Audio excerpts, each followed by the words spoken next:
એક ઈડર ગામનો વાણિયો હતો. એકવાર તે વાણિયો કોટડે ગામ જવા માટે સમી સાંજના નીકળ્યો. રસ્તામાં તો અંધારું થઈ ગયું અને તે તો જંગલમાં ભૂલો પડી ગયો. જે રસ્તે જવાનું હતું તે રસ્તાના બદલે તે તો જંગલના રસ્તે જતો રહ્યો. ઘડીભર તો તેના દિલમાં ખૂબ ચિંતા થઈ, ગભરામણ થઈ, પરંતુ એણે તો હિંમત રાખી અને વિચાર કર્યો. અરે હું ક્યાં એકલો છું, મારે ક્યાં ડરવાની જરૂર છે, મારે 12 સાથી છે. આમ ધૂળાએ તો હિંમત રાખી, પરંતુ જંગલમાં રહેલી ઝાડીઓમાં સરવરાટ થયો. એમાંથી 4 ચોરો ચમક્યા અને ચોરો તો ધૂળા પાસે આવી અને ઊભા રહી ગયા. ધૂળાને એને ઘેરી લીધો. ચોરો તો ધૂળાને ડરાવે છે. ધૂળો તો ઘડીક વિચારમાં પડી ગયો. ચોર ધૂળાને ડરાવતા કહે છે, ખબરદાર, તાજેતર જે હોય મને આપી દે. ધૂળો તો બે ઘડી વિચારમાં પડી ગયો. ધૂળો ઘડી ગભરાય પણ છે, પણ ધૂળો એમ કાંઈ ડરી જાય એવો હતો નહીં. એણે તો હિંમત રાખી અને ચોરોને કહ્યું, અલિયા ભાઈ, હું એકલો નથી, મારી સાથે 12 જણા છે, કાંઈક વિવેક રાખજો. મજાક મસ્તી કાલે કરતી આજે માર આપી દે, માર. ચોરો ધૂળાને ધમકાવે છે. ધૂળાની પાસે કશા હથિયાર તો નતા, પણ ધૂળાની પાસે જે કોથળો હતો તેની અંદર 4 વજનિયા હતા. હવે ધૂળાએ વિચાર કર્યો કે હવે તો લડિયા સિવાય કશો જ ઉપાય નથી, અને ધૂળાએ તો કોથળો લઈ અને હવામાં વીંજવા લાગ્યો.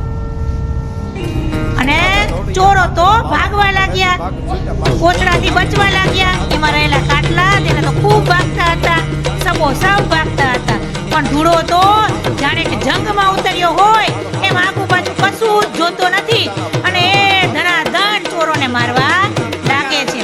ચોરો તો ખીજાઈ જાય છે, વિચારમાં પડી જાય છે કે અરે રે રે રે રે, આ વાણિયો આવા તે દાવ ક્યાંથી શીખી રહ્યો? ઓહો હો બાપા, બહુ મારે છે. ચોરોને તો ખૂબ ભાગે છે કાટલા, અને ડરના માર્યા ચોરો તો ભાગે છે બચી અને ધૂળો તો સબોસાબ કોથળો વીંચે અને ચોરોને મારવા લાગે છે. ચોરો તો ચોકી જાય છે કે એક જણામાં જો આટલું જોર હોય તો આ 12 જણા છૂટશે તો આપણો તો વારો જ પડી જશે. અને આમ વિચારી ડરી અને ચોરો તો ભાગે છે. ભાગો ભાગો ભાગો કરી અને ચોરો તો ભાગી જાય છે. અને ધૂળો તો મનમાં ને મનમાં હરખાય છે. અને ધૂળાને પોતાનો રસ્તો જડી જાય છે. અને જે ગામ જવું હતું તે ગામ તે જતો રહે છે. ધૂળાની આ વાત સાંભળી અને બધા જ બાળકો તેને પૂછે છે, હવે તો કહો ધૂળાભાઈ, એ 12 સાથી કોણ હતા? બાળ મિત્રો સાંભળો, 12 સાથી, 2 આંખ, 2 હાથ, 2 પગ ને 4 કાટલા. કેટલા થયા?